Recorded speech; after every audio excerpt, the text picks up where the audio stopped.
Welcome back to another episode of the Pitch BTCC show. We're going to be reviewing Donington Park last weekend, where there's lots of on-track action. The championship got a little bit tighter, but not quite enough to really put too much pressure under Ash Sutton. But then we'll be looking forward to Brands Hatch in a couple of weekends' time, and let's see if he can manage to get another championship title under his belt. But I'm joined by ex-British touring car driver Gareth Howell. We're going to be having a chat about everything that he got involved with British touring cars, a bit about his career coming through, but also then having Gareth's view on what happened last weekend and see what he reckons about current day touring cars. So Gareth, lots of the viewers will know you as a British touring car driver, but where did your career start? I suppose my career started back in karts, like most people. A little bit different with me. My dad kind of invented the concept of indoor go-karting. Years and years and years ago. I was about 5 years old, so it was about 1986. So you just made me feel really old, because I remember that, playscape karting. Yeah. So I had my Formula V on display at a shopping centre in Lewisham, and I think that was one of the first times that I saw sort of karts, corporate karts if you like, in use, and that was your dad who was running it. Yeah, it was corporate karting, yeah. So it was back in a time, I think their first circuit was where Canary Wharf is now. It was old wasteland, and they managed to cobble together a few cones from the... I used to actually get the day off school to nick cones from the road and throw them onto a flatbed truck. And they built this circuit. So it was kind of from nothing. They had a handful of karts. They then moved, I think it was raining as it does in London, one dreary afternoon, and they kind of looked at each other and thought, maybe we could take this thing inside. There was an old banana warehouse just where they were in Docklands, so they passed some brown envelopes to somebody, I'd imagine, and got access to that. They then started indoor karting, essentially, and it blew up massively. It was then the thing that all the city boys wanted to do in the late 90s. Yeah, it became really big, and obviously the leisure karting was kind of born. No, well, that was Martin, your dad, but also Bob Pope, and they're still good mates today. They really are, yeah. Yeah, they've gone full circle and gone through a lot together, and they're good mates. I'm pleased to say still now. No, brilliant. Well, after a successful karting career, which you raced at the highest level against champions like Jenson Button and Anthony Davidson, a few other names in there. So, I mean, karting was obviously in the blood. As you said when we were chatting earlier on, you thought every kid's dad owned a car. When I was really young, yeah, it was always it was a favoured birthday in my class when I was young. It was like, oh, do we have to go karting again? Can't I go football or swimming or something? But yeah, no, I sort of moved up through the karting ranks. The benefit of Dad, I mean, we weren't a rich family, but he was ordering a lot of go-karts from a karting manufacturer. Firstly, Martin Hines with Zipcar, and they were ordering, in the end, 20, 25 carts, I don't know, at whatever price. So more. Yeah, Martin would then bung in a cadet kart for me, I think, on the cheap. So we were able to go racing relatively cost effectively, really, and it was before things blew up in the karting quite so much. It was you were just starting to get a few big motorhomes and things like that. But yeah, I then went up through the karting ranks as everybody does, there's obviously lots of very good drivers that went on to much bigger and higher things than I did. Jenson was always very, very quick. Had some good engines, thanks to his dad being an engine tuner. But he was by far one of the best kids out there. And my dad actually, with Lewis, he always used to sponsor somebody in this kind of age group younger than me as well, because obviously the karting company wanted to get out there and have on the quick people. So we're very fortunate now that. Lewis's old karting pictures, he's got playscape pretty much on his visors in all those shots. The ones that they put up on his steering wheel when he's won a world championship and stuff. And I'll do a screenshot and send it to Dad. And I think actually in my dad's house there's a bigger picture of Lewis Hamilton with playscape on him than there is me. Well, I would hope so. I would hope so. And his grandkids, but he probably talks about that more than anything else in the pub. But it's great for him. I mean, lots of kids when they're going karting, it's always Formula One, Formula One, Formula One. But really, from an early age, British touring cars and saloon cars was something that you really had your eye set on, really. Yeah, it was. I mean, being really young, of course, I want to be Formula One world champion. I loved it, and Senna, I was obsessed, like everybody was, with Formula One. But I was also, I bought the old VHS of, I think, the 91 Touring Car Championship. Will Hoy won. Yeah, I kind of fell in love with it really. And then had every video that there ever was each year. The season roundup with Murray Walker. And I just love the fact that these things smashed into each other, and there was all these amazing manufacturers, and there was all these huge crowds at circuits I was familiar with. I used to go to Brands Hatch to watch and stuff.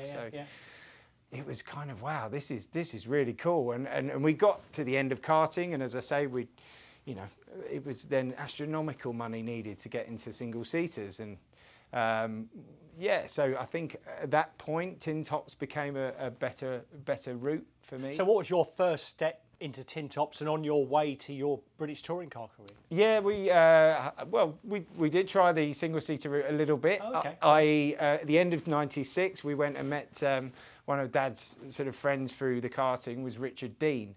So he ran JLR Motorsport at that time, was the team manager there. So he went and had an still interview. massive now. He runs United Autosports, was massively successful across GTs and historic racing. A team boss ever since, yeah. And Richard used to look out for me a bit in karting. Used to give me an old crash helmet at the end of the year and stuff, which I love. So. He kind of helped us, said, yeah, come to Brands. We went to the last round, saw Dan Weldon winning. He was the driver for them at the time. Sat down and he said, yeah, it's 50 grand. And we went, what? I think we've been paying a few thousand for karting, and that was, nothing in this day and age, but it was astronomical back for us then. So we looked at scaled down sites a little bit and looked at Fiestas. It was on the Toka package. I loved the touring cars, and it was a way of, I think John Binkcliffe had come through in the mid-90s. So he went into the Audis, didn't he? I think. Yeah, and I saw, at that point, everybody was, there was big budgets involved in touring cars from 1 to 20 on the grid. One of our guests that we've got on later on is Gordon Shedden, who's going to have a chat with us about how his weekend went on at Donington last week. But you two were sparring partners in Fiestas, weren't you? Yeah, we were, yeah. I'm not sure he worried as much of me about as I did about him, but we were the first and second in the championship in 2000. Mainly him first and me second, but I think I won a round or two. But yeah, as I was saying to you on the way up here, I spent a long season looking at the back of a red Fiesta, which was his. But I could tell you every sticker on the back of that car still now, I think. But yeah, we had we were the young sort of tin top drivers coming through. There wasn't quite so many coming from, young tin top drivers. It was more a case of, people that have been in Formula One coming backwards, if you like, through touring cars. Yeah. It wasn't such a career path then. But yeah, there was myself, there was Paul O'Neill, just sort of on the cusp of pushing into it as well. Then Matt Jackson came through at a similar time, and yeah, we were kind of Tom Ferrier and people like that. We were kind of trying to push into touring cars right at the point when all the manufacturers disappeared and and well, all the rules that was a changed. difficult time because but you did get into touring cars and you went into the Class B that they had then, which was, so in effect you had sort of I can't remember what they called them now, but it was touring cars, production cars, production class, but then the main touring car class was Super Tourers, yeah. Yeah, but it wasn't Super Tourers then, was it? Or did they still have Super? No, so Super Touring was the last year was in 2000. So you you still had the Mondeo team. Of course you did, yeah. I think you had 3 or 4 teams still left. You had West Surrey Racing with the Hondas, and it was huge, and it was kind of the last year. They needed to make up the grid a little bit, so they stuck B class on the back, the production cars, and I started in that. So even then, myself and Gordon were kind of vying for the same seat in a Ford Focus. He did a round, I think, in 2000 at Knockhill, and I did one round in the same car a few rounds later. So it's purely by chance he's on today, but it'd be nice to. Part of the championship as well, being first and second in the Fiestas, you got a chance to test the Ford Mondeo Super Touring car as well. Yeah, that Both was of you amazing. tested as well. That was something special. That was really, I'd driven only Fiestas up until that point, and you know, myself and Gordon, and I think a couple of others from the championship. There was a ladies winner as well, and then she did it too. And we went down to Pembrey in the terrible rain, as it normally is in Pembrey. And yeah, did this sort of 2-day test with ProDrive, the ProDrive team, and all the paraphernalia of a proper touring car team. And that was a massive wake-up call. That was like, wow, this is, you know, this is Formula One stuff. You know, it's not a second step down from that. It was being run by Formula One teams at that point, and it was a big awakening. It was, and to drive that car, you know, something that had been so dominant in 2000 was pretty special. Both of us, I think, loved it.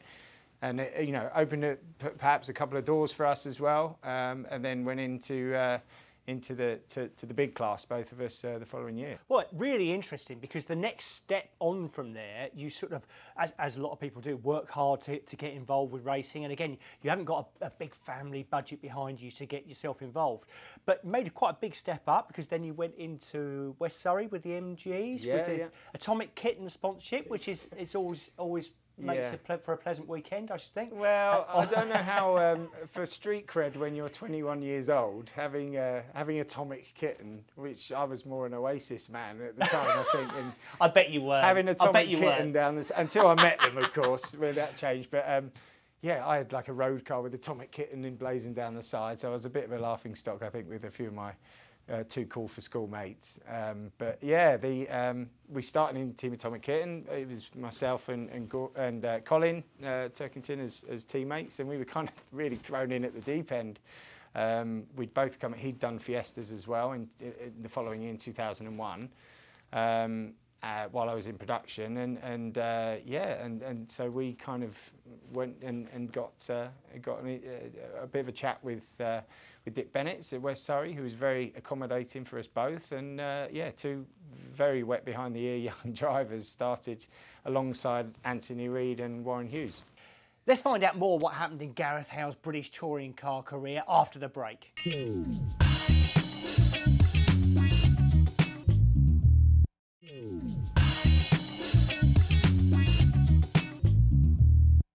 Welcome back to the Pitch BTCC show. I'm joined by ex-British touring car racer Gareth Howell, who's telling us all about his career, how he got into touring cars, and then what happened after touring cars. But firstly, you're at the start of your British touring car career. You're with West Surrey Racing and an MG. Was that a big change from the stuff that you'd done before? Yeah, it was massive. It was a real wake-up call, I think. You know, before in Fiestas, you know, you're part of the support package. It was important. But you kind of just turned up and drove the cars and went as fast as you can, and you know, hopefully that was good enough for a win, and then you went home. But with West Surrey, a lot of, you know, it was a big awakening for myself and Colin as well. You know, we were like a satellite team, part of West Surrey Racing, but the main team was backed by MG itself, and was Anthony Reid and Warren Hughes. And I certainly learned a lot from Anthony Reid about what goes on away from the car, and the amount of effort it requires to get those extra few tenths or whatever.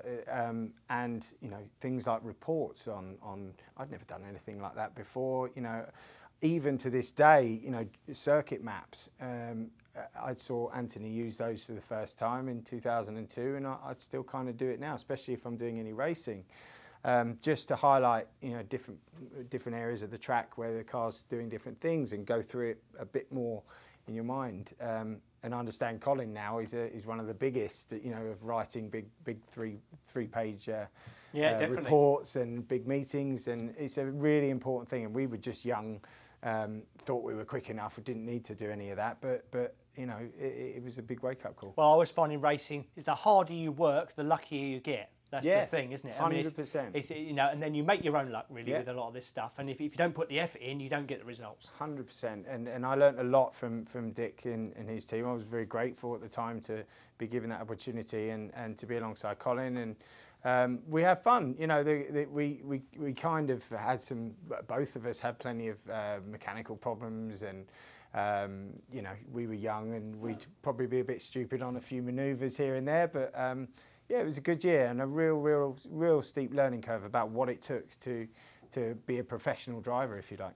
Well, you saw the downside of motorsport a little bit the next year, because the atomic kit and money went off somewhere else, or maybe they weren't as popular as they were the year before, maybe. Wonders, But I've still got their poster on my wall, so it's fine.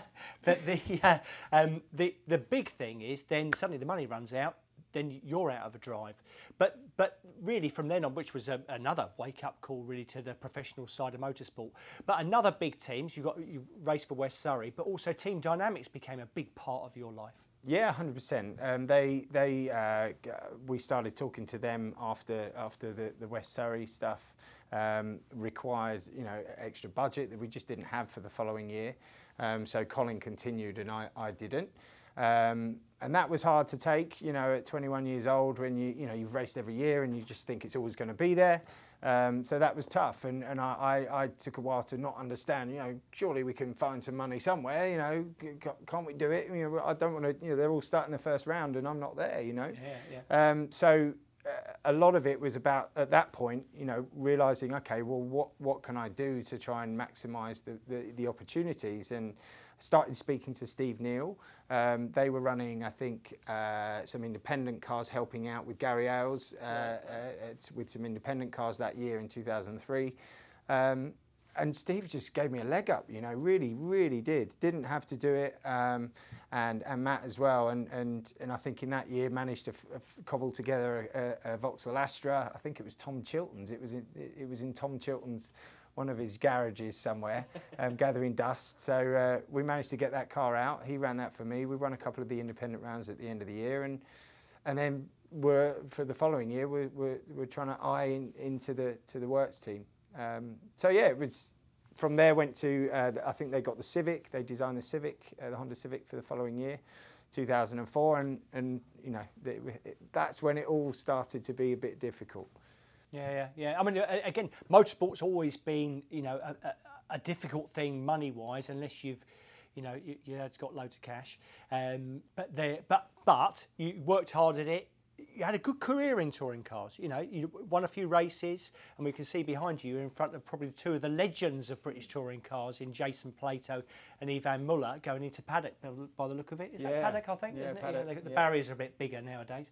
But you had a fantastic career in touring cars. We went through a load of pictures for the programme. Some great shots of you on the podium. And again with you and Matt and Gordon and Dan Eves and all sorts of things. But again, the commercial side's got to stack up. Yeah, and starting in 2004, that's where it really hit. I did the press day at the start of 2004 as one of the drivers alongside Matt in the Civic, but the team backing just wasn't there enough to sustain my seat as well. So I think the Halfords money with Vic Lee couldn't be put anywhere. He wasn't running cars for that year, so put that money, but his driver Dan Eves into the car right at the literally a week before the first round. So that was tough to take as a budding 23-year-old who thought, right, finally I'm there. I've got a plum drive with one of the best teams, and that was tough.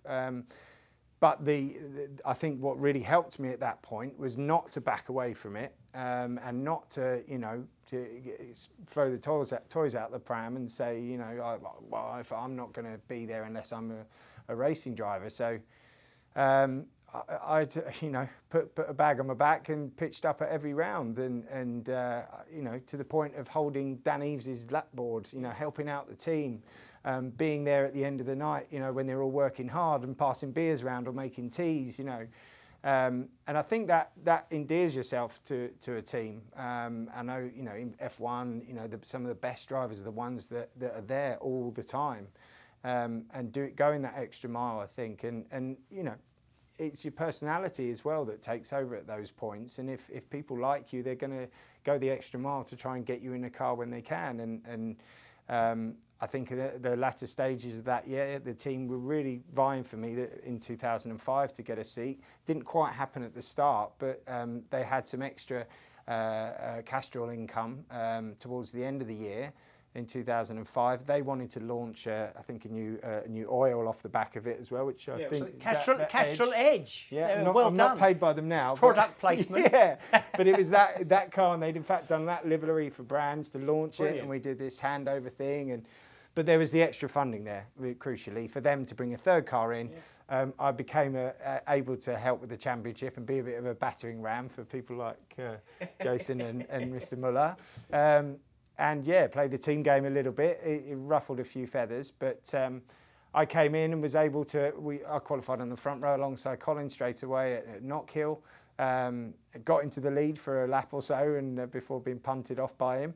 But and that all came about from me not, taking no for an answer, as it were, and just being around. It started 2005 again. It was like a massive hit of, God, I'm not on the grid, but I was just there. I drove myself to each round. I stayed in the hotel that they were in, and just really put myself, so if there was the budget, there was the extra opportunity, they had to give it to me.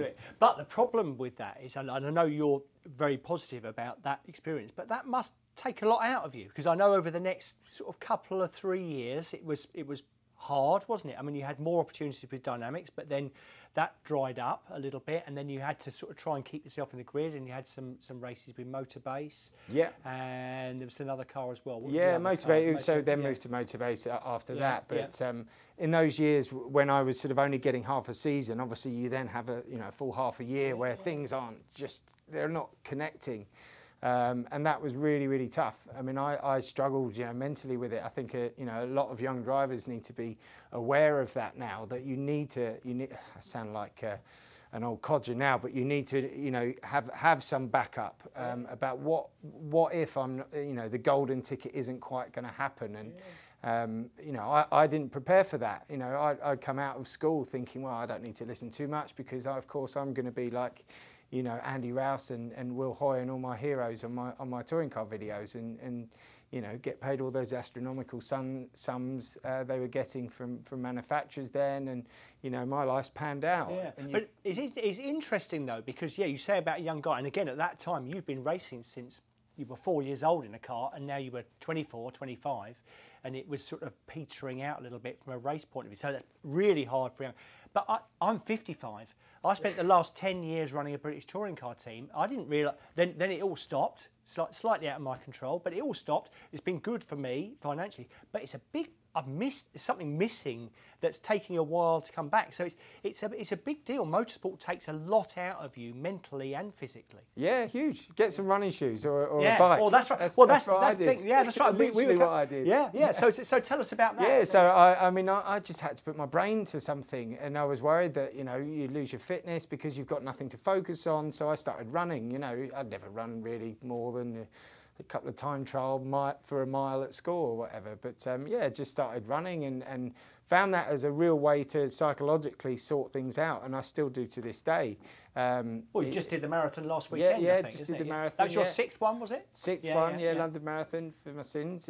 I don't know why I do it, but it's something that you need to. I find really relaxing to work things out, and you need a release. And losing things within motorsport was difficult, but you have to have something, another life to be able to have a point to get up in the morning. Other than that, I used running because you have to sort of do a training schedule if you're doing a marathon and stuff like that, and it just kind of worked, and I still use it now. So then you've moved on now, career-wise. You're doing a lot of car development. You did a lot of work for McLaren and a lot of work for Gordon Murray, legendary car designer. What's that like? Yeah, that's been a totally different world, really. I was getting to that point in motorsport. Steve Neal and Matt did amazing things to let me have what I did within Team Dynamics. That really was something to be able to then win a few races as well. Only ever at Silverstone on the triangular circuit with 3 corners, but I'd like to have won somewhere else maybe as well. They gave me an enormous opportunity, and I'll be forever thankful to Team Dynamics for that. But at that point, I was starting to think, right, I need a more solid income. By then, I'd met my now wife, and you know, you're looking at mortgages and things like that, thinking, God, I'm going to get to the end of every year and not know if I can pay a mortgage the following year, because will I get enough sponsorship in to have a bit off the top, and you know, will I have an income? So I thought, you know, what do I know how to do? Drive a car. What do I not like doing? Sitting in the passenger seat with somebody else driving me around in a car, which is a perfectly viable career path as well, but I'm not particularly good at that. I tend to make them brake about halfway down the straight as I'm shouting and screaming at them. But yeah, you kind of have to do that as a jobbing driver. And I thought, you know, I really, really want to do something within cars. And somebody mentioned to me about, you know, the automotive side, the behind closed doors kind of thing. The only person I knew that did that was your friend of mine, Mr. Goodwin. So I kind of pestered him for about a year, got his phone number from someone, knew him a bit from, you know, similar area that we're from. And yeah, I think maybe got to the front of the queue a little bit because he then used to get a lot of phone calls. But yeah, you know, talked to him for about a year. He was at the end of the Mercedes SLR program at that point, but McLaren were making their own cars, so he couldn't do it all himself. And yeah, I went on board with them, worked with him for, well, I was at McLaren for 10 years and just moved to Gordon Murray. Well, a great career and some great cars to work with. But join us after the break and we'll be having a chat about exactly what happened last weekend at Donington Park.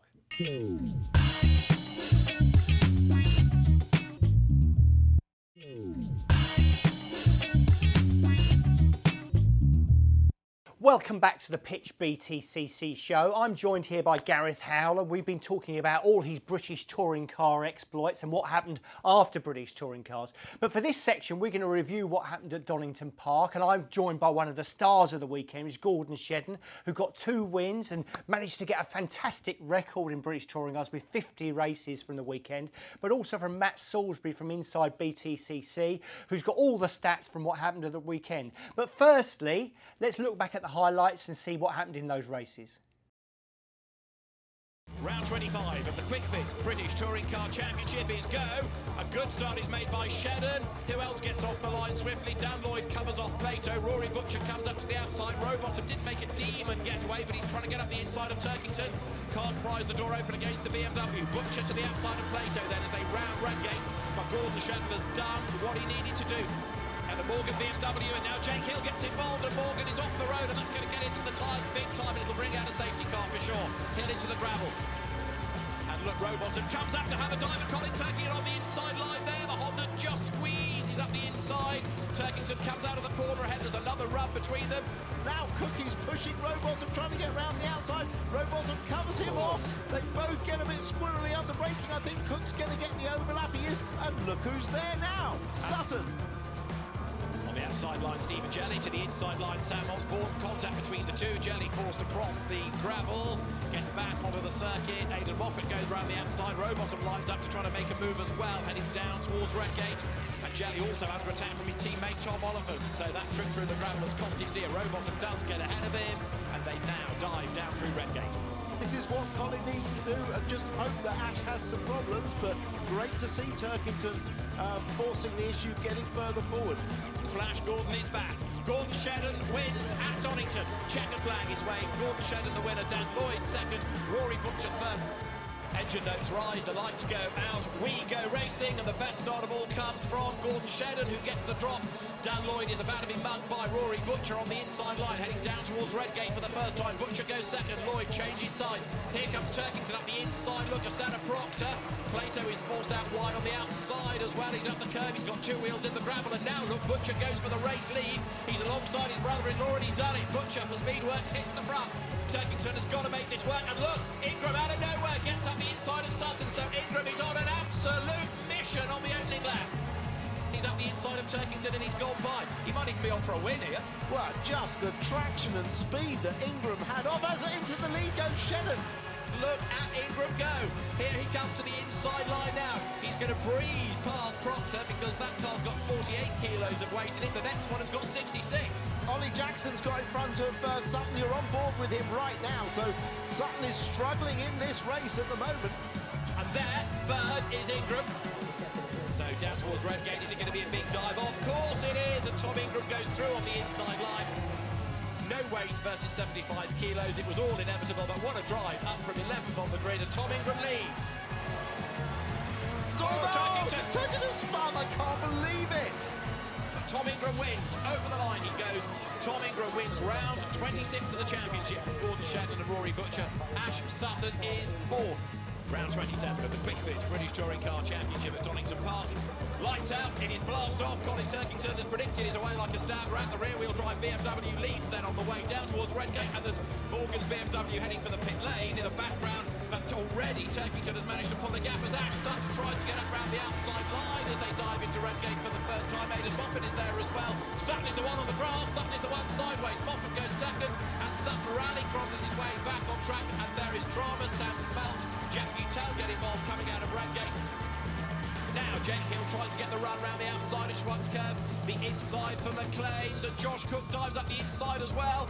The door is open, Hill goes through, Rowbottom's up the curve, and now he's going to try and defend on the way towards Coppice. Josh Cook and he have crossed swords once today, they do it again. Cook on the grass up on the inside, and through comes Moffat. He's got past one, he's got past two. Well, you can argue that was a push to pass, but either way, Moffat gains hugely out of all of that, and Cook does also get ahead of Rowbottom. Last corner. Checkered flag for Colin Turkington, who comes up to win race 3 at Donington Park. That's his 60th career win in the BTCC. That puts him equal with the great Andy Rouse. Second goes the way of Jake Hill. Aidan Moffat then is third. Fourth, Rory Butcher. Fifth, Josh Cook. Sixth, Dan Rowbottom with the penalty. Seventh, Dan Lloyd with the penalty. Eighth, Ash Sutton. Ninth is going to be Stephen Jelly. And 10th, Tom Ingram. So what an exciting weekend from Donington. Ash Sutton seems to be doing everything he needs to do to keep his championship trail alive. But I'm joined by one of the stars of the weekend, was Gordon Shedden, who had a fantastic weekend, great pace and great results. Gordon, how was the weekend for you? Yeah, I mean, it was the weekend that we really needed. I kind of wish we'd had that weekend 7 or 8 rounds ago. It would have made the season a little bit more enjoyable. But great, first of all, to be in pole position, to a new qualifying lap record, back that up with a couple of wins and a handful of points in race 3. That's the big weekends that you need, and to see the smile back on everyone's face in the team to give us that little bit of momentum moving into Brands Hatch in 2 weeks. Hopefully we can just finish off the season on a high. Well, definitely. You've had the pace all year, really, right from the first round at Thruxton, but it just hasn't quite worked out all the way through. But exactly as you just said, the performance we saw at Donington was what I was expecting, and also Gareth said earlier on, because you and Gareth were old sparring partners from back in early touring cars, but even before then, back in Fiestas. But so you know each other well. But great to see you right on the top of your form. I mean, one of the things that's been on the internet, which I got involved when we had a chat on the internet yesterday, was that incident with you and Tom Ingram in race 2, where Tom Ingram had a bit of contact from you from behind, going into Copex, managed to get past, and then the roles got reversed after the race in the steward's room. Now, first of all, from the outside, it didn't look like much of a knock, but as you said to me, Gordon, and also I think Gareth agrees with you, contact's contact, and then you did give the team a chance to actually give the place back. So, where did it see it from your seat? Yeah, and I think that's the thing. I mean, I think ultimately it was pretty unfortunate the way it kind of worked out. But rules are rules into what you can and can't do, and we're all super aware of that push to pass rule. 10 years ago you could do it and it was no problem, and it was all part of touring car racing. And I actually think it was a really good part of touring car racing. But very clearly, you are not allowed to hit somebody on the rear bumper to open a gap and facilitate a pass, and that was kind of what happened. And not for 1 minute am I saying he hit me at massive speed and knocked me off the circuit. Clearly didn't, but it facilitated the pass, and that's what we're all very clear with. So, had I won the race, on the road and failed the ride height by 2 millimeters or been a kilogram underweight, they'd have been complaining, saying, "Hang on a minute, that's against the rules." And that basically is what it boils down to. It's the black and white of the rules. But like you said, when it happened, I radioed back into the team and I said, you need to go and talk to Ingram's team to accelerate and make them aware of what's happened, because you've got 6 laps of the race left to go. Go and get him to give me the place back, and he's got 6 laps to get the job done properly. And there's every chance he would have got the job done within those 6 laps. But the response was quite eye-watering from what I believe, what came back from the pit wall as to where we were told to go. And that kind of left us with really no option. We're actually trying to help them out in the course of the race, but they elected not to do what the teams all agreed in the teams meeting, that if you have push to pass, sort it out within a lap, and the stewards will take no interest in it. But they elected not to do that. So yeah, bit of an own goal from their point of view, really. Yeah, well, to be honest, I do agree with you. I probably had a different point of view until I talked to you about it, because as soon as I think that if you offer another team the option to redress the balance, if you like, and they don't take it, well, then that's in the steward's room, and then, as you say, the rules are pretty clear. And that is the thing. We're all that. There's a lot of grey areas in touring car racing, but that is something which is in black and white, and we're all super aware of, and it is fine margins out there. We're all fighting for our own corner, for our own teams, for our own sponsors, and like I said, it's fine margins. Let's not forget, I got removed from qualifying. I qualified on pole at Snetterton because my rear wing was 1 degree out. So, but that's the rules. Of course, we aren't very happy about it, but that's the rules. So, are we playing by some of the rules, or all of the rules, or none of the rules? When something is in black and white, it's a difficult one to navigate your way around, I guess. No, exactly. Well, after such a great weekend, Matt, have you got a few stats about Dynamics and Gordon's BTCC career? Well, there was the obvious one that everyone discussed after the weekend, and that was Gordon bringing up 50 race wins in the British Touring Car Championship. And it's quite an achievement, because if you look through the records going right back to when we started, there's very few drivers have actually reached that mark. Obviously, we've got Jason Plato up front. He's a long-time teammate at Dynamics. Matt Neal's done it. Andy Rouse has done it, and Colin Turkinson's done it. So Gordon's only the fifth driver to do it. And it's interesting that Gordon's done it with one team. All of those wins have come with Team Dynamics, and he's closing in on Matt now, because Matt has 52 of his career wins coming in Dynamics cars, so Gordon's 2 behind. So there's a bit of a target there to aim for when we go to Brands Hatch. In terms of Donington Park, Gordon is now the joint most successful driver in BTCC history at Donington. He's moved level with Andy Rouse. He's now to 10 wins there. It's the most wins he's got at any circuit on the calendar. So Donington's clearly a circuit that he enjoys. Maybe not quite as much as Matt, because obviously Matt got 250 grand for winning there. Gordon, I'm assuming, didn't get quite that much on his bonus from the weekend. No, brilliant. Well done at the weekend, Gordon, and thanks very much for joining us. And I'm sure you're looking forward to Brands Hatch, where you're relatively weight-free again. You won't be worrying about anything to do with the championship. You'll just be going after more wins. Oh, absolutely. And I think it's always a fantastic venue to end the season at. Brands Hatch, Grand Prix circuit, probably, if you asked every driver up and down the field, that would probably feature on their top 3 for nearly every driver of their favourite circuits. So, it's a great place to end.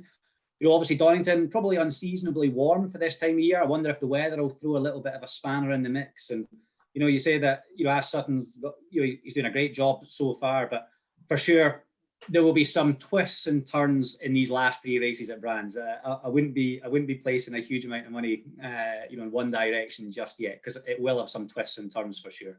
Well, talking about placing money, you had some great odds at the weekend. You were 10-1 to win that first race on the Pitch BTCC app. So fantastic odds. Did you put any money on yourself? No, I only found out afterwards. But being Scottish, it's short arms and long pockets. So maybe we'd have just taken my net zero and been okay. Thanks very much for joining us, Gordon, and looking forward to seeing how you get on at Brands Hatch. Join us after the break and we'll be seeing exactly what's going to be happening at Brands Hatch, but also seeing if that man Ash Sutton can add another championship.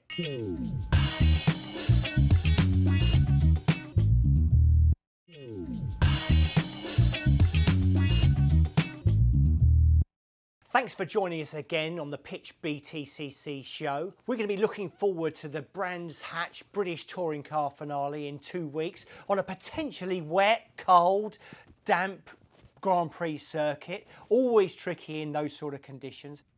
But how's it looking, Matt, for that Ash Sutton? Does history show that the championship lead is always in a good position heading to the finale?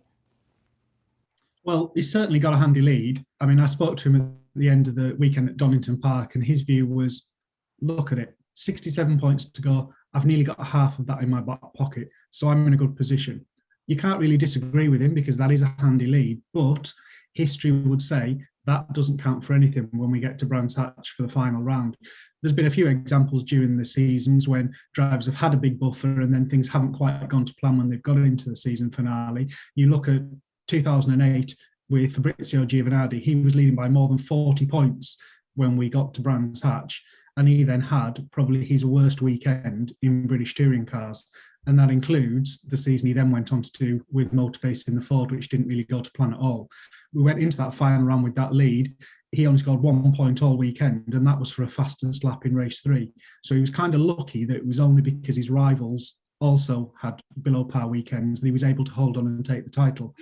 2013, similar story, although not to the same extreme. Andrew Jordan held a big lead going to Brands Hatch, and then in the second race, he got a touch in traffic. It broke the rear suspension. All of a sudden, his lead had gone. It wasn't, more than about 10 points or something, and we were going into the last race with him having to come through the field to get a top 10 finish and to wrap up the title. So those fine margins are what Ash Sutton is going to have to be very, very careful of, because if Ash thinks I've got points in the back pocket, I can take it easy, that's when all of a sudden he doesn't qualify quite as high as he would have done normally. He finds himself in the pack. You're suddenly around drivers who are thinking, I've got nothing to lose. I'm not going for a title. I'm just going to try and get as high up as I can. You get a little touch, you're in the gravel, you've got broken suspension or something, you're at the back of the grid and your rivals are at the front. So it's going to be a very fine balancing act for Ash. Great to have those points on the board, but you can't take anything for granted. So, Gareth, you've got a lot of experience of the Brands Grand Prix circuit in mid-October. I mean, I know you've been in a few sort of championship deciders yourself.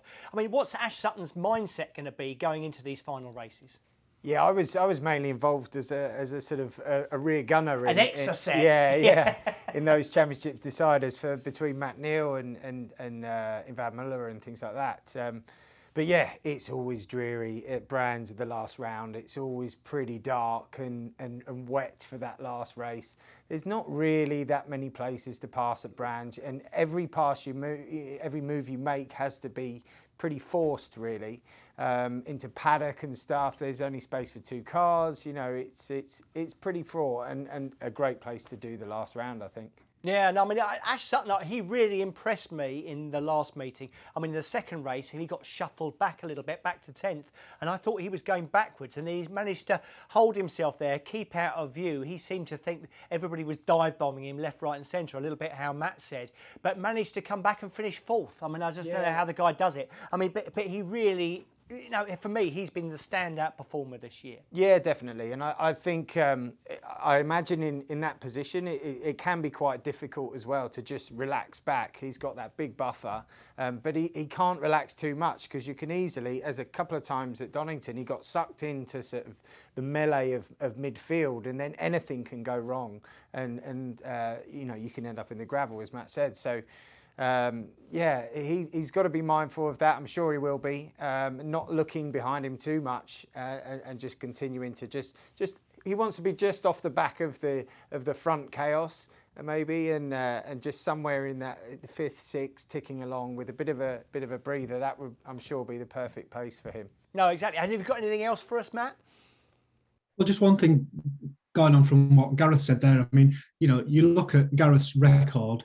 When he came in a 3rd Integra, he was there taking points off of the drivers. Especially 2006, he came in for the last few rounds and picked up 4 podium finishes. So he was taking good points away from the other guys in the championship. But Gareth had nothing at all to play for then. He was literally just there for a few races to take points off the others. If you look at people who are, going to be backing up Ash Sutton, who are going to be backing up Tom Ingram, who are going to be backing up Colin Turkington this weekend, they've all still got something to play for themselves, because we've got teams championships to consider as well. So Aidan Moffat, for example, can't go into the weekend focusing firmly on Ash and trying to do the best for Ash, because he needs to score well for Laser Tools Racing as well. So I think that's something that we maybe need to factor in. There's not going to be any loose cannons, so to speak, amongst the teammates, because they've all got jobs to do for the teams as well as for their teammates. Well, it'd be really interesting, because I think the battle, really, the biggest battle, I suppose, is probably, maybe, as we sit here now, for second place, because you've got Colin Turkington, you've got Tom Ingram, and you've got Jake Hill, and a little bit further back, you've got Josh Cook, but that's going to be hard. He's a little bit further back. But, I mean, that mindset, they're going to be going for wins, Gareth, aren't they? They want to just win. They want to see if they can win the championship, but second place would be a bonus. What's the difference between winning it and coming second? I think all those guys are really going to be focused on just having the best weekend they possibly can. I think when you try and second guess the numbers a little bit, it can really interact in a bad way, a negative way with your weekend.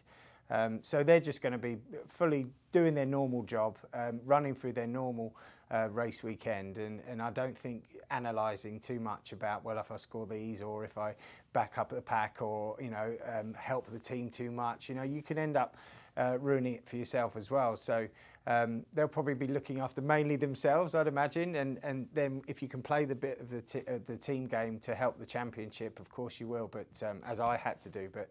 But yeah, I think they're firmly looking after what they do. If they just do their normal race weekend and don't overthink the points and hopefully get the prizes at the end of that. No, exactly. That's what it's all about. And what do you think, Matt? Who do you reckon is going to be coming out in that battle for second place? Who's the main challenger to Ash Sutton?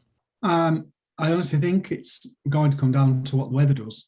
I mean, you'd expect Colin Turkington to be strong, but then if we go there and we've got a greasy circuit like we had last season, you know, the BMW was nowhere in those conditions, and that helped, you know, Dan Camish suddenly come right back up and Ash Sutton to take the title away from him. The weight could play a part as well, because we've seen that the rear-wheel drive cars seem to carry the weight a bit better than the front-wheel drive cars. So Colin might be able to, you know, take points out of Jake and of Tom in race one, but then when the weight comes out in race two, hopefully for those guys, Ingram and Hill could come back at him. So if I was going to the betting partner to put my money on who was going to take second place, I think I'd probably follow the advice that Gordon gave, and I'd just leave my hands in my pocket and just see what happens. No, exactly. I totally agree with you. Well, thanks very much, guys. Thanks very much, Gareth, for letting us know exactly how your British Touring Car experience was and what it's like when you leave the British Touring Car Championship.